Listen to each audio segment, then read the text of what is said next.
The world didn't hear a declaration of war. There was no emergency summit, no missiles launched, no markets halted. But something far more consequential just happened beneath the surface of global politics, and almost no one is talking about it. A quiet shift in American strategy, revived and reshaped under what many are calling Trump's Donroe Doctrine, is setting the United States on a collision course with other great powers by 2026. And here's the part that should make you pause. This isn't about ideology, personality, or even elections. This is about geography, resources, and power. And once those forces begin moving, they rarely stop on their own. Before we go any further, if you value clear, independent economic analysis that connects geopolitics to markets, supply chains, and your financial future, make sure you like this video and subscribe to Financial Freedom Desk. It helps us keep delivering content the mainstream won't slow down to explain. Now let's talk about what's really happening. The so-called Donroe Doctrine is not a formal policy document. You won't find it printed on White House letterhead, but its logic is unmistakable. It is a modern fusion of the Monroe Doctrine's regional dominance with a far more aggressive economic and military posture suited for a multipolar world. The original Monroe Doctrine told Europe to stay out of the Western Hemisphere. The Donroe Doctrine goes further. It signals that the United States intends to reassert control not just over territory, but over trade routes, energy flows, industrial inputs, and political alignment, especially in the Americas and strategic choke points tied to them. This is not defensive strategy, it's preemptive positioning. What makes this moment dangerous is timing. The global order is already under strain. China is expanding its economic reach. Russia has rewritten the rules of regional conflict. Middle powers are hedging instead of choosing sides. Supply chains are fragmenting. Currencies are weaponized. And debt levels are so extreme that even small shocks risk systemic consequences. Into that environment comes a doctrine that says, in effect, the U.S. will no longer tolerate ambiguity in its sphere of influence. History tells us what happens next. Great power collisions rarely begin with battles. They begin with doctrines. They begin when one power redraws invisible lines and assumes others will respect them. They begin when enforcement replaces diplomacy, and they almost always accelerate faster than policymakers expect. Under the Donroe framework, Latin America is no longer viewed as a neutral economic zone. It is treated as a strategic buffer. Energy assets, ports, rare earth projects, telecommunications infrastructure, these are no longer just investments. They are leverage points. When foreign powers expand influence in these areas, the U.S. response is no longer delayed or symbolic. It becomes direct, economic, and eventually coercive. This is where markets start paying attention, often too late.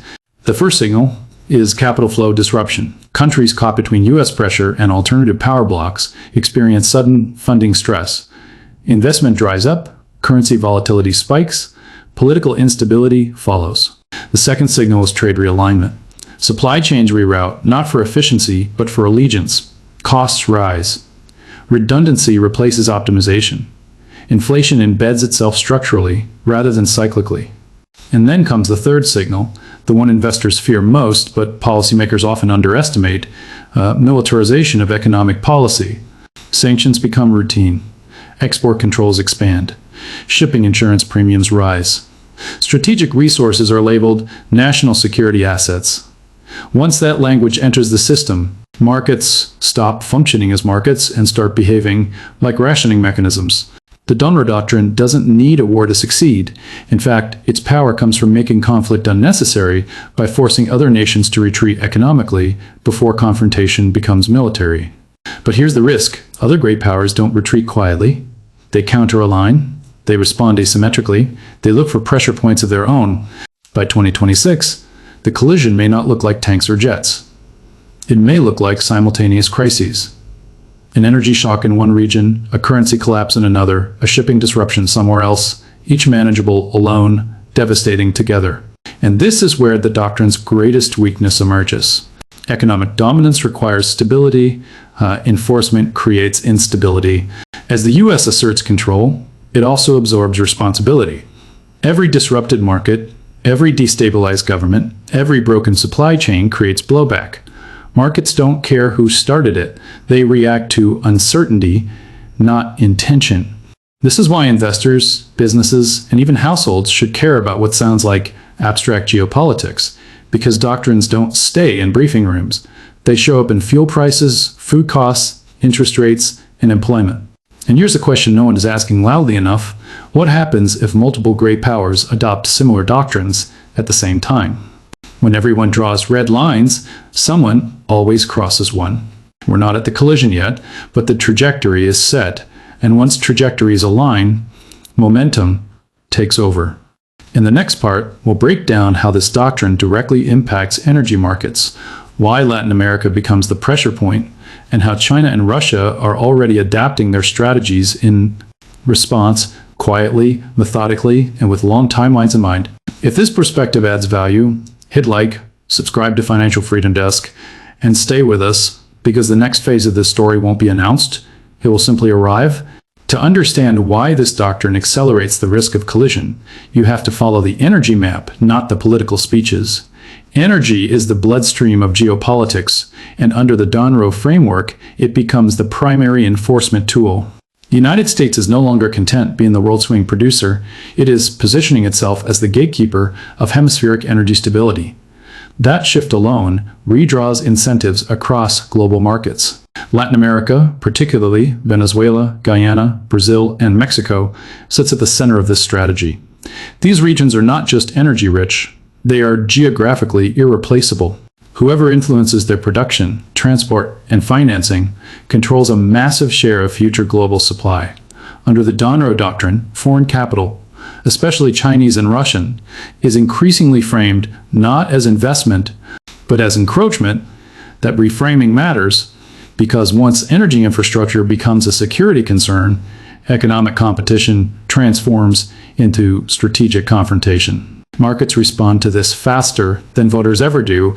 Energy traders already price political risk into long-dated contracts, but doctrines change the baseline. Instead of asking whether disruption might occur, markets begin assuming it will. Insurance premiums rise, financing costs climb, marginal projects get delayed or canceled. Supply tightens not because wells run dry, but because uncertainty chokes capital. This is how doctrines quietly inflate prices without a single missile fired. China sees this clearly. Its response is not loud, it is patient. Beijing accelerates bilateral energy deals, locks in long-term supply agreements, and shifts settlement away from dollar dependence wherever possible. These moves aren't reactions to headlines. They're responses to structural signals. When the US asserts hemispheric control, China expands its footprint elsewhere. Africa, Central Asia, the Middle East. Russia's approach is different, but no less calculated. Moscow understands that direct confrontation with US doctrine is costly. Instead, it weaponizes disruption. It supports alternative shipping routes, secondary energy hubs, and regional alliances that complicate enforcement. The goal isn't dominance, it's friction. Enough friction raises costs for everyone and weakens the effectiveness of unilateral control. This is where the collision course sharpens. The Donroe Doctrine assumes that regional dominance discourages challengers. But in a multipolar world, dominance invites counterbalancing. Every pressure point creates a workaround. Every sanction creates a shadow market. Every enforcement action accelerates innovation and evasion. The result is a fragmented global system where efficiency collapses and resilience becomes expensive. And here's the hook many miss. Fragmentation doesn't reduce risk, it multiplies it. When supply chains splinter, shocks no longer dissipate smoothly, they jump. A disruption in one region triggers volatility elsewhere. Energy shortages spill into food prices. Food prices trigger social unrest. Unrest destabilizes governments. Governments default. Defaults stress financial systems. The chain reaction doesn't require war, it requires miscalculation. Under the Donroe framework, miscalculation becomes more likely because the margin for neutrality disappears. Countries are increasingly forced to choose alignment or suffer economic consequences. But alignment isn't static. Governments change. Elections shift priorities. What was cooperative one year becomes adversarial the next. Doctrines don't adapt quickly, markets do. This mismatch between political rigidity and market fluidity is where crises are born. By 2026, if current trajectories hold, the US will find itself enforcing economic boundaries across multiple fronts simultaneously: energy, trade, technology, finance. If energy is the bloodstream of geopolitics, currency is the nervous system, and under the Donroe Doctrine, that nervous system is being pushed to its limits. The US dollar remains the dominant global currency. But dominance doesn't mean invulnerability. In fact, the more aggressively monetary power is used as a strategic tool, the more fragile the system underneath becomes. This is the paradox shaping the next phase of global tension. The Donroe framework implicitly relies on dollar leverage, trade enforcement, sanctions, financial compliance, capital access. All of it runs through dollar-based infrastructure on paper. That gives the United States extraordinary power. In practice, it also concentrates risk. Every time the dollar is used as a weapon, it teaches the rest of the world the same lesson: dependency is dangerous. Markets are already internalizing this. You can see it in subtle places. Central banks quietly increasing gold reserves, bilateral trade agreements settling outside traditional dollar channels, sovereign wealth funds adjusting exposure away from U.S. assets, not dramatically, but persistently. None of these moves are panic-driven. They're strategic hedges against future constraints. And hedging behavior, once it becomes widespread, changes the system itself.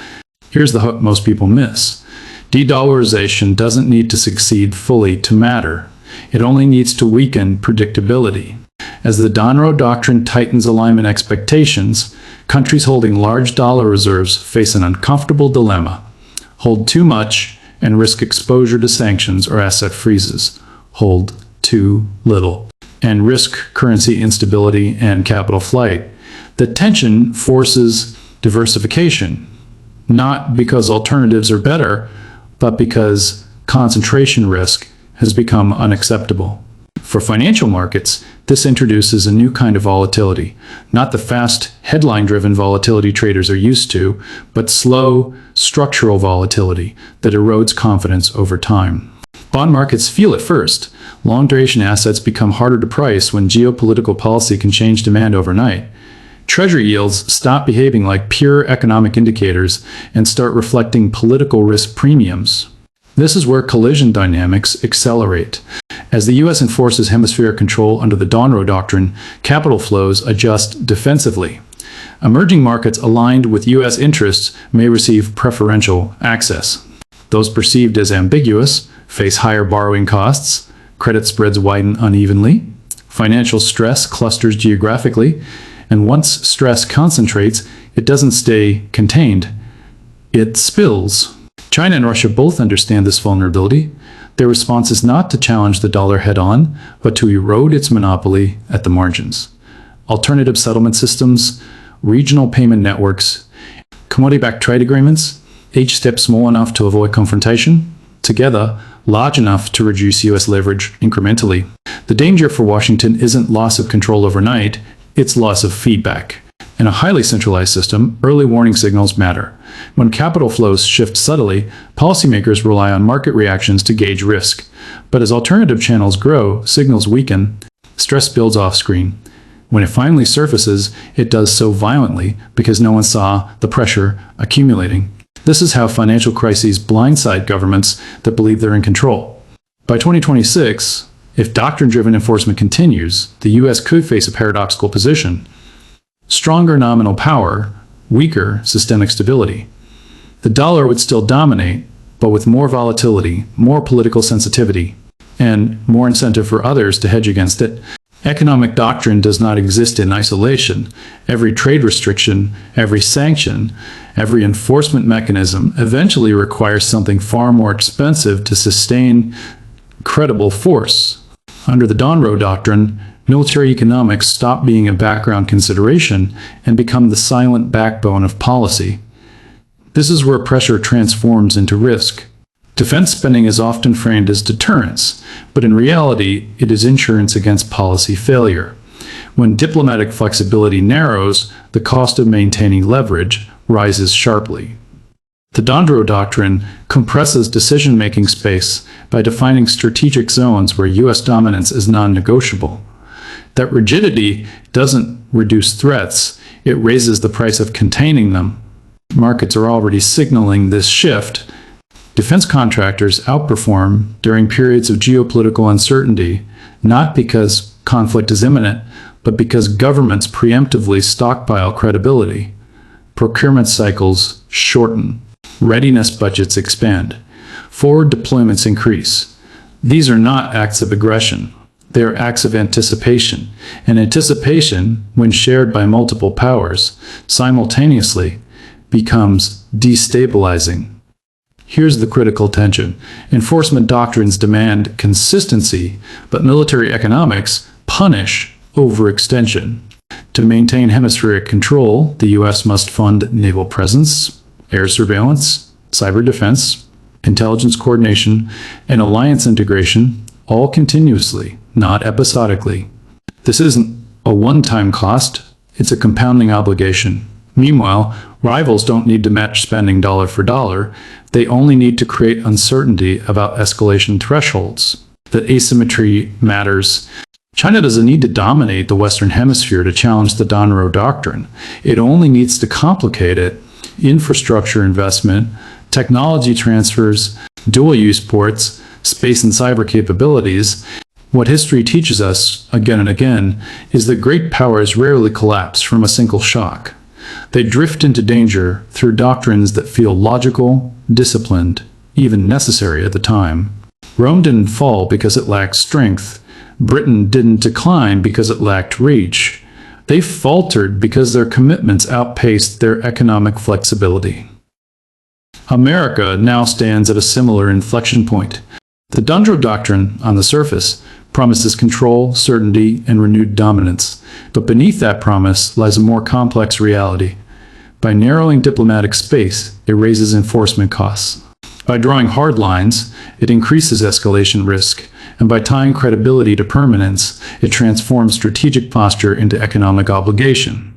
Power becomes something that must be continuously purchased, not merely possessed. Markets already sense this shift. Defense spending trends, commodity pricing, capital flows, and currency positioning are quietly adjusting, not to an inevitable war, but to a world where confrontation becomes structurally harder to avoid. Investors don't wait for speeches or press releases, they move when incentives change.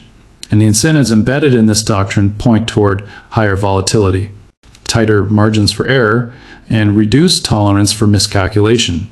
The most sobering lesson is this: collision doesn't arrive as a dramatic event.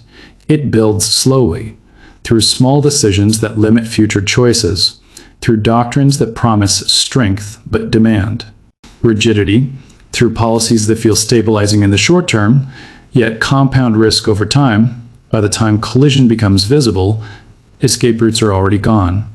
That's why understanding these transitions matters, not just for policymakers, but for citizens, investors, and anyone trying to navigate the economic realities ahead. This isn't about fear. It's about awareness, because the greatest advantage in uncertain times isn't prediction, it's preparation.